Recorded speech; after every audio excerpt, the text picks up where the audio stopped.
So now we have made our device configuration.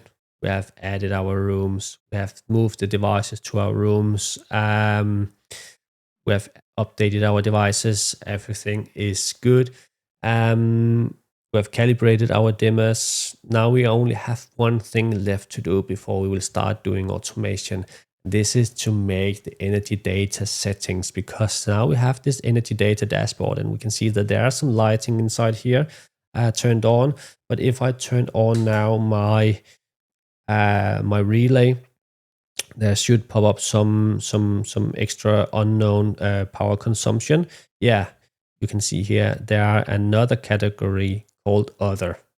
So what we want to do is to categorize all of our devices. So when we check our energy dashboard, we have the right configuration of all of our devices. Another thing that is good to be aware of is that if you have a 3-phase energy meter measuring your total house consumption, you might not want to include all of your individual small Shelly devices into your total house consumption. This is also some things that you need to be aware of to have the right energy consumption data showing on your dashboard.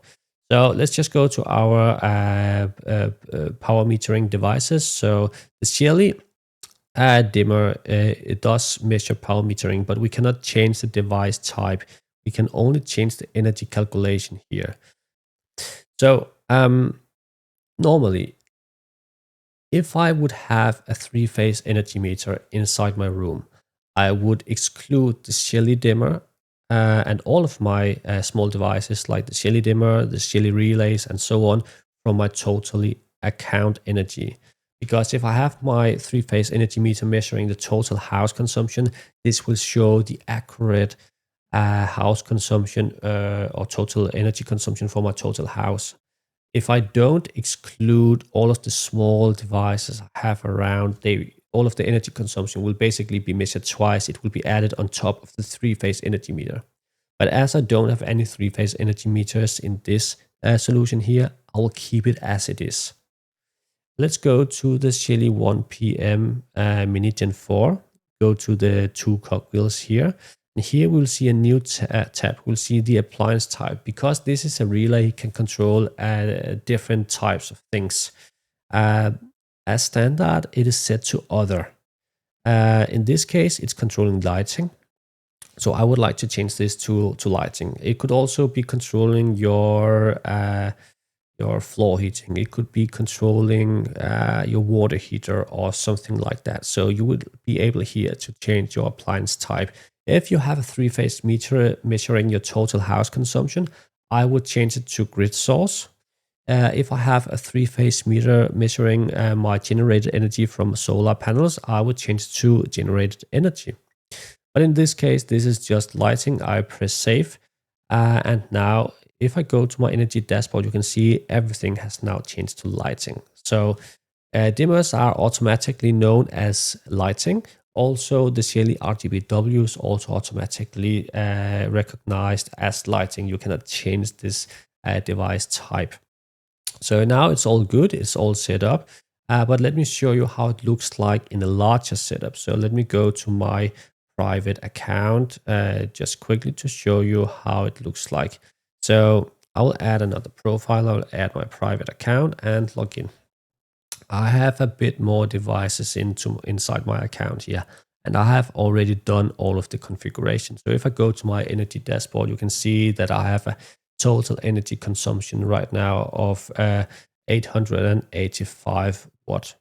You can see that energy by appliance is that I have 431 wattage on entertainment. I have some unknown. I have some refrigeration, heating and cooling, and so on. If I go to my electric panel, you can see that I have installed a 3-phase meter here.